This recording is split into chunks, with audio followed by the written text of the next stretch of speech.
Welcome to GAEL Unscripted, where leadership meets learning and real conversations drive real impact. I'm Ben Wiggins, Executive Director of GAEL. Join us as we go beyond the headlines with Georgia's top education leaders. Let's elevate the conversation.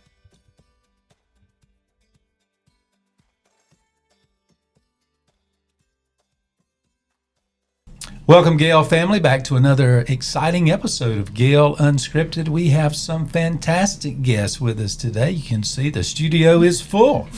And we have Georgia 4-H in the house, and they are joining us today. I'm going to start with Melanie. Melanie, just introduce yourself to our GAEL members. Tell them a little bit about yourself, as much or as little as you would like to. And then we'll go down the line to Alyssa and Mandy. So start us off, Melanie. Perfect. Thank you for having us. I am Melanie Biersmith. I serve as our Georgia 4-H state leader. So I get the great privilege of working with our Georgia 4-H programs in all counties across Georgia at our 4-H centers and with our 4-H Foundation Board of Trustees. Awesome. My name's Alyssa Haag, and I'm a proud Georgia 4-H alumni. I'm originally from Oconee County, so not too far, and I'm currently a student here at the University of Georgia studying consumer economics and financial planning. And I'm Mandy, Marable, and I serve as the Associate State 4-H Leader, offering support to Melanie, particularly focused on the programming side, positive youth development component of our outreach. Perfect, great. So let's jump right into it. 4-H employees are actually faculty and staff members of the University of Georgia, and we often consider our students some of the youngest students of the university. So the Youth Development Program of the University of Georgia. And interestingly, you will find that 4-H programs across the country are affiliated with the land grants in their respective states. So that positions us right here at the University of Georgia. Perfect. Well, we love it. And just a reminder for all of our GAEL members, GAEL is University of Georgia's home for GAEL. University of Georgia Mary Frances Early College of Education has been our home for well over 15 years, and we love the University of Georgia. Well, talk to us a little bit about how many youth does Georgia 4-H reach around the state of Georgia? Well, I'll get us started, and others can certainly jump in. We take an annual view of our enrollment, and last program year we served over 200,000 young people. Wow. So that is geographically spread all across the state. All 159 counties have participation of 4-H members. And of course, they're doing a variety of different things in our programs. Perfect. And you want to add anything? If you do, just jump in at any time. This is GAEL Unscripted. Well, 4-H has been a wonderful partner with GAEL for so many years. Talk to us a little bit about why you feel like, from 4-H's perspective, why that's important to have that partnership. It's so important to us, Ben, and we so appreciate the fact that we were deemed a legacy partner as of the 50th anniversary of GAEL. It provides for us a pathway and access to our partners in education. And beyond that, I think our missions are very similar, that we're about leadership and about improving the lives of future Georgians and raising them up to be contributors here in our state and beyond. Yeah, well, we cannot imagine having GAEL without the partnership of Georgia 4-H, and I know that our members that have been coming, some for decades, can't imagine bringing their families if it wasn't for the connection with Georgia 4-H, and we'll get to that a little bit. You mentioned school partnerships. Why is it important or a priority for Georgia 4-H to have those school partnerships? One of the most important pieces of our program, Ben, is having access to young people. And so we often use that classroom as that first access point to reach these partnerships that we have across the state, where our 4-H agents, our 4-H educators are entering school classrooms, delivering lessons aligned to standards. Having access to these young people is an incredible contribution to our ability to reach the young people.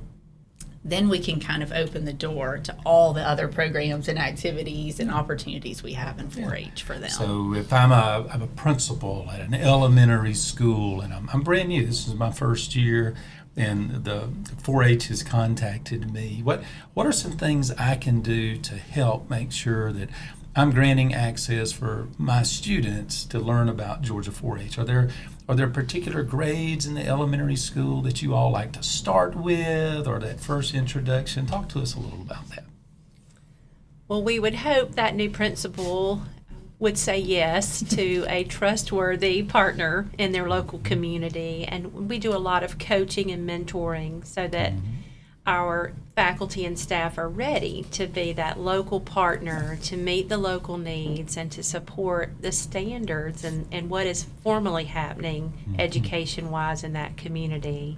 And our focus, our beginning, our entry point is typically 5th grade. In some counties across the state, we do actually go into 4th grade, but we have a heavy focus on that later elementary experience and beginning to introduce them to all that can be possible in their 4-H path.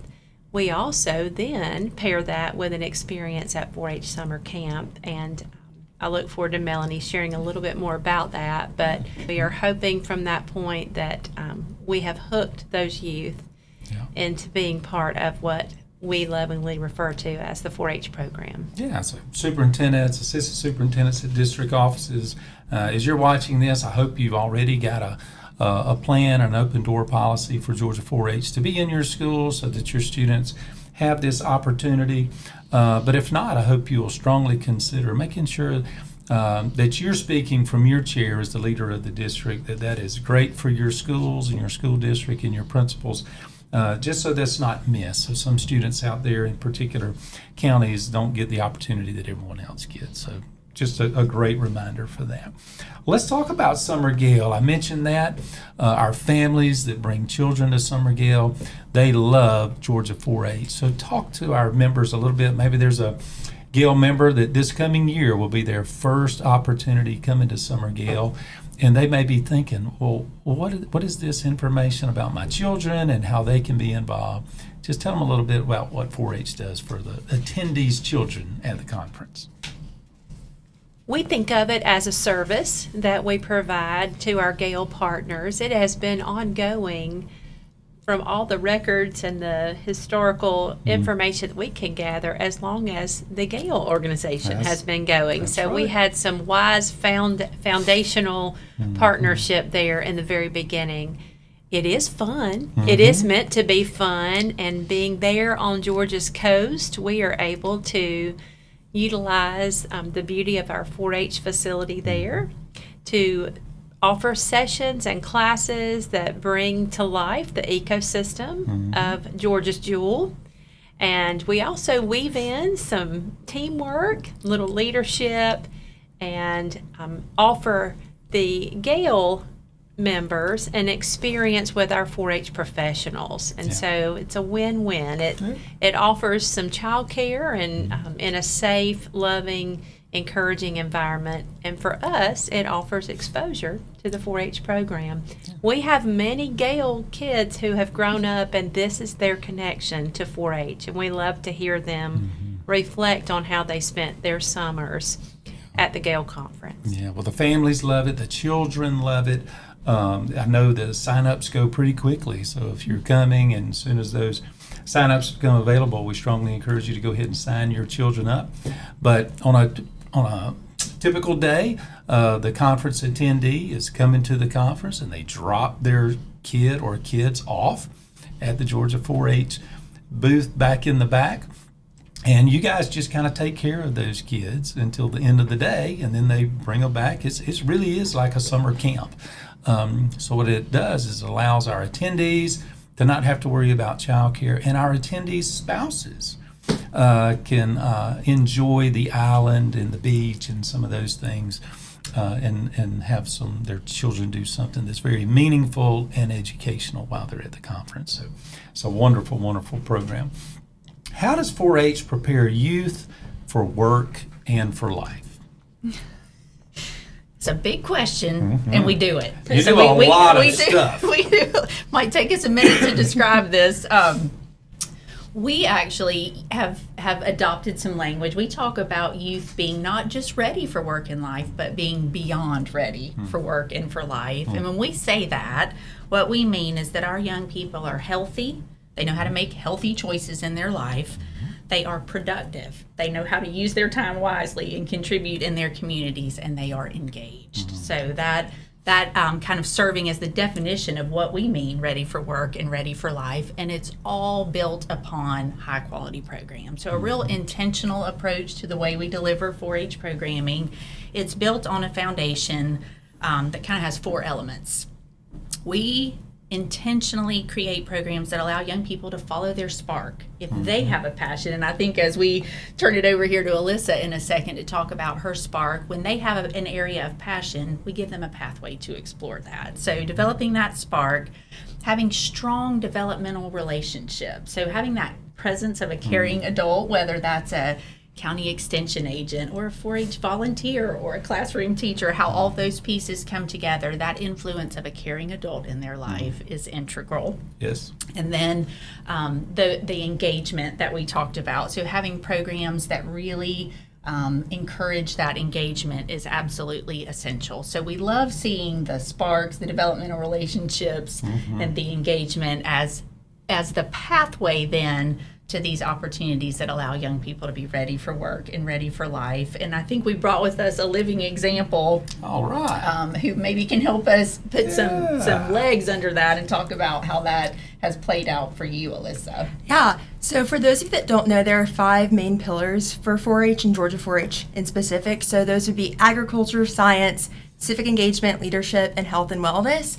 And throughout my 4-H journey, which started in the 5th grade classrooms in Oconee County, I like to say that I had my hand in all of those. In 5th grade, I spoke about hair bows, which some might consider a spark back then, but then I got in front of everyone and I froze. So that first introduction of public speaking, and then moving on into 6th grade, learning about judging teams, so consumer decision making. I held a chicken, I learned about cows, all of those things that I wouldn't necessarily have had access and the ability to do if I hadn't have joined 4-H. And so as I grew in 4-H and my involvement grew, so did my horizons. They expanded, and the skills that I learned are still so dear to me today, and I use them in my day-to-day life. So we talk about summer camp, and as students leave the 5th grade classroom going into middle school, they have the opportunity to go to Georgia 4-H summer camps. I also went to summer camps, met some dear friends, and I was fortunate enough to be a summer camp counselor when I was graduating high school and then a freshman in college. Or DPA, so District Project Achievement, our public speaking portion of Georgia 4-H. It prepares youth to be able to sit here today and do a presentation and not have that fear of stage fright. My public speaking skills grew tremendously in 4-H, and so the ability to do that, and for me, my spark was in 10th grade, I spoke in the consumer economics and financial planning category, which I don't know if you caught on earlier, but that's my major now here at UGA. So it quite literally introduced me to what I want to do for the rest of my life. Wow, that's great. So that's how we help young people get ready for work and ready for life. I just found your Georgia 4-H spokesperson for the next 10 years at least. That is extremely impressive. And Alyssa mentions public speaking. I think that's still in the top 2 or 3 of the biggest fears people have in life. You know, it's above heights and snakes. And I think about myself, petrified to do the public speech course in college, and Georgia 4-H giving students that opportunity at such a young age to build that skill is so incredible. But there's so many things that you all do in 4-H. Let's talk about agriculture real quick. A lot of people, members, may be out there thinking, well, I thought FFA handled everything in agriculture. Can you talk about some students and maybe some examples? I can remember lots of students that, for whatever reason, they weren't involved in FFA or their school didn't have FFA, and Georgia 4-H was their opportunity to be able to do things. So can y'all talk about that just a little bit, all the offerings you have in agriculture? The number one industry in Georgia? It is the number one industry, and here at the University of Georgia, the College of Agricultural and Environmental Sciences is our home. We do have a partnership with the College of Family and Consumer Sciences and do some work with the Warnell School of Forestry, but our home is in the College of Ag, and we continue to feel like it is our privilege and responsibility to help all of these young people understand more about why ag is the number one industry. It also just provides, it's a tool, it's a content subject for us to provide that tool, that hook for young people. Alyssa had no idea how poultry judging would prepare her to be extraordinary in the field of consumer economics. But it's really those life skills that she learned in that experience. Similarly, she had a dear friend that also did poultry judging, and it has become that friend's career path. So you just never know until you try something. Yeah. We feel like we use agriculture. It may hook youth to continue into that sector, and if not, we would consider that they at least become a very good consumer and an advocate for Georgia's number one industry. Yeah, I think that's just so important for our school leaders to know and remember, and our parents and students, that ag being the number one industry, there are so many different careers tied to agriculture that a lot of our students just don't think of. And I'm always amazed at students that maybe had no connection to agriculture while they were in K-12. All of a sudden they get to college and they're majoring in something, or they find themselves in a career that's tied to ag. It is just such a huge industry. Talk about civic engagement a little bit. So such an important part of what Georgia 4-H is and why that's important for our youth as they grow up. For sure. So civic engagement to us happens at every level. It often starts right in their local community. So Alyssa might have some specific examples of what she did growing up in terms of community service or civic engagement, but often that's the first view of, hey, I can contribute in some way that impacts others. And that's a powerful lesson to begin to learn. And then I think what we're particularly proud of is we have opportunities to scale that up. Then there's opportunities to be engaged at levels beyond one's community and to begin to broaden the view and that exposure that's possible. So district and state level activities then that give you that exposure. We do a 4-H day at the Capitol every year. About 800 young people wearing green will show up in one day to Take learn over. the takeover, as we call it. And the representatives and senators notice. They do. That may be intentional, right? So we're real proud of that and that opportunity they have then to learn about the processes that it takes to govern our world and how they can then be responsible and engaged. Yeah. Anybody want to add anything to that? I'd like to add a few examples. I know that when I was in high school, you take your government class, your AP government class, and you learn about how you should vote, and like that's what being a good citizen is about. But 4-H teaches you that it goes beyond that. It's about contributing to your community, whether that be giving your time, your money, your knowledge, anything like that. And so in high school, something that was important to me was giving back to the younger generation of 4-Hers. So getting involved with the Clover Buds program. So you're looking at, I think it's 1st through 4th grade, dedicating your time to going to play with them outside or singing them songs. And then summer camp. You can be a teen leader when you're not even done with high school yet. You can lead your own summer programs in your county for things you're passionate about. And so for me, one of those was financial literacy, because when I was in high school, we didn't have that financial literacy requirement yet. And so teaching middle schoolers what a checking account is, what a saving account is, just getting them prepared so that way they know sooner than I did, so they can make better choices as they grow older as well. Perfect. Let's talk about summer camps. You offer a lot of those. I know my nephew, he's a middle school teacher in Effingham County now, but growing up in Moultrie, 4-H was his thing. That's what he was passionate about. He got involved in elementary school, and it stayed a very important part of his life through middle school and high school. And he absolutely loved those summer camps. So talk about a little bit. Maybe there's some GAEL members out there and they're trying to think of things, some different camp opportunities for their own children as well as their students. But talk about some of the offerings that are out there. Well, summer camp's a big deal for us. It is all 159 counties would be offering an opportunity for their young people to go to summer camp. We have 5 facilities across the state where this is offered. So 1 in the mountains, 2 in the Piedmont, and 2 on the coast. So the experience, of course, would vary based on that location. But all of the camps are residential Monday through Friday camps.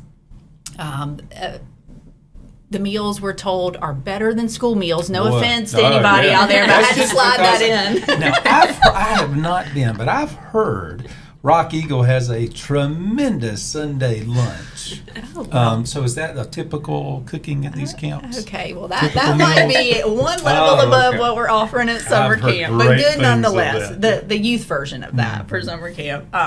So great facilities, great food, but most importantly, great programming, right? So here's where we can talk about skill development again. Summer camp is meant to be fun, and it is fun. We heard that from Alyssa. It can often serve as that hook that bridges you from that upper elementary experience into middle school and on into high school as well. But there's also opportunities to really grow in your independence. For many of our young people, this is their first opportunity to be away from home. So learning how to brush your teeth and that you should brush your teeth twice a day, and what to pack, how to take care of your belongings, how to navigate a center and get where you're supposed to be. So many life lessons embedded in there.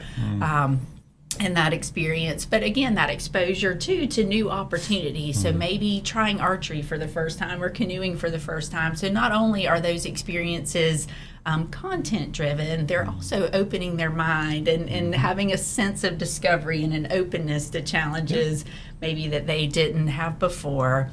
And one of the things we're most proud of is a sense of belonging. So when you get into these weeks of camp, the sense of community that you build with those in your cabin, with those adult leaders that you've come with, and with what will likely be your friends for life is such a powerful opportunity. So it's a great organization for young people. You know, everybody. I've heard of Simon Sinek. I think he calls it everybody's got to find their tribe. And so back to my nephew, his tribe was Georgia 4-H, and so I think that's a great thing. Let's talk about your state conferences. You have a lot of things, very, very impressive, if some of our viewers have not been to any of those. But talk about a few of the things that y'all do at the state level for those conferences that you have. well, start us, Alyssa. Like, what were some of your favorites to go to? Okay, well, they're all great in my opinion. I mean, who wouldn't do anything to have a weekend with their friends during the school year? So we have, the main ones would be Fall Forum, Junior Conference, Senior Conference, State Congress, and State Council. And all of those are based on the fact that they're a time for you and your peers to get together at a 4-H center, but you're also going to be engaging in workshops, team building, something that goes beyond just hanging out with your friends. And so for me, I always loved Fall Forum. I mean, it's right at the December point, so you're either finishing up your final days of the school semester or you're already done and you're just on vacation mode. And so you're there, you're having fun. I mean, you get to wear your ugly Christmas sweaters and dance with your friends, but it's a great way to end the year and go into the new year. And so Senior Conference, for example, also known as the 4-H prom, you have friends from all over the state as Georgia 4-Hers. And so when you can call your friend from Effingham County, for example, be like, hey, are you going to go there this weekend? Like, do you want to get ready together? That's so fun. It goes beyond just your county, and it helps you when building that tribe. And similarly for our junior 4-Hers, so those who are in middle school, junior conference or junior rally, for example, a lot of the times they're first weekend events. They have a little bit more freedom.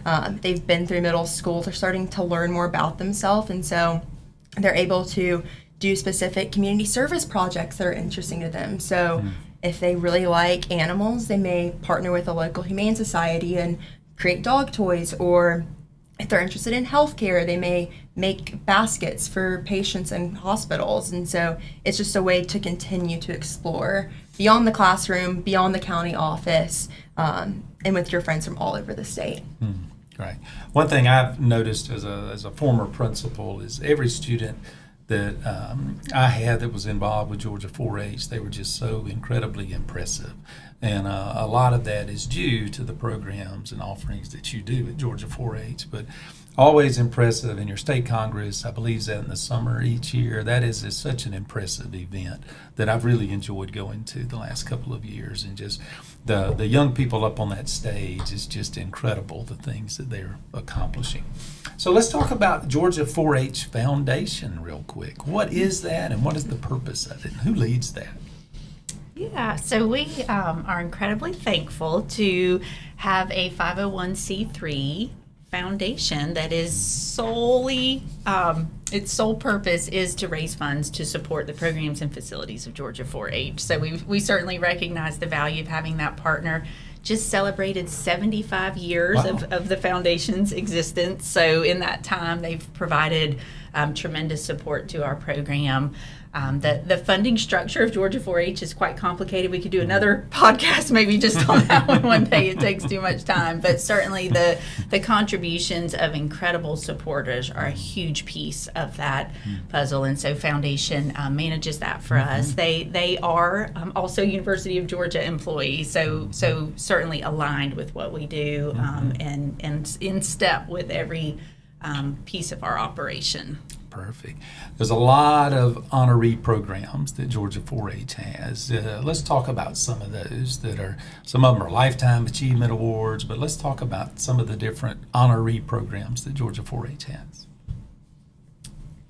Well, it's certainly nice, Ben, to be able to recognize the professionals that help implement this program around the state. And the William H. Booth Award has been in existence for quite some time and recognizes 4 of our faculty members, one from each. We're divided into districts. I think GAEL is very similar in the way that you divide the state, and this is an award voted on by your peers.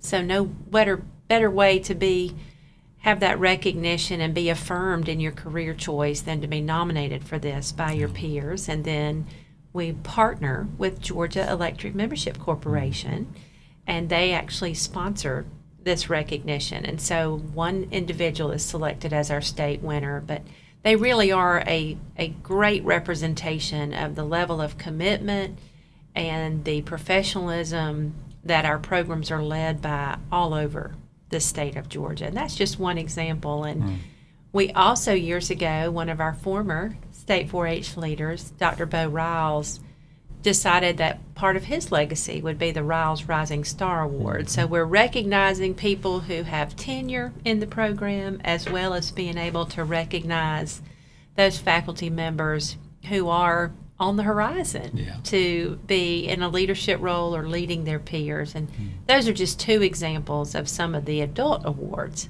that we offer. Melanie?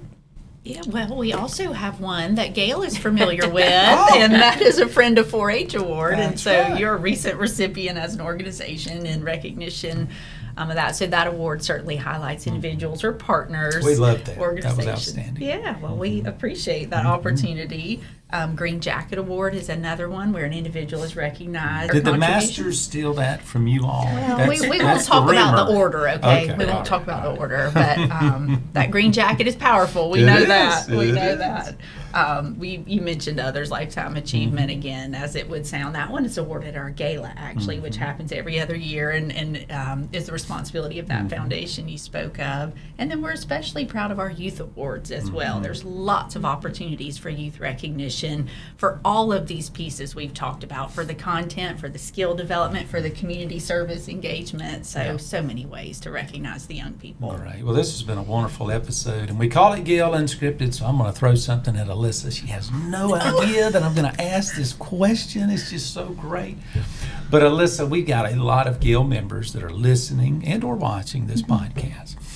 And what I want you to do is just share with them from your heart, 4-H student that came through the school district, of why you think they should be supportive of their students being in the Georgia 4-H program and the opportunities that are allowable to those students. Yeah. How you like that? I love it. So when I look back on my own personal experience, I'm blessed to say that my principals all supported Georgia 4-H. I know my middle school principal was formerly a 4-Her, and so when you have someone you can relate to, or even if you can't relate to them, but someone who supports what you're doing outside of the classroom, that makes a huge difference. It shows that they just don't see you as a student, but that they see you as someone who's going to grow up to be a leader. And that's what we want our 4-Hers to be. We want them to be the next leaders of their county, of their state, of the world, honestly. And so when you pour into those students by just saying yes to the county 4-H agent who's calling, asking if they can come into the programs, you're opening so many doors that you don't see then. But when your students who then go on to become 4-Hers, when they look back, they see you as the person who ultimately made the decision to open all of those doors for them. Fantastic. I think that's a great way to end this, unless one of you two can say something to top what Alyssa just said. Not a chance. Not at all. Well, GAEL members, if you want more information, of course, you've heard every county has a Georgia 4-H person. You can go to the website. I'm sure Mandy and Melanie wouldn't mind if you sent them an email to inquire or ask of something. But we just want to thank you on behalf of GAEL for the incredible partnership that Georgia 4-H has had with us in the past, and we look forward to continuing that for as long in the future as GAEL exists. But we certainly appreciate you coming today and joining us for another episode of GAEL Unscripted.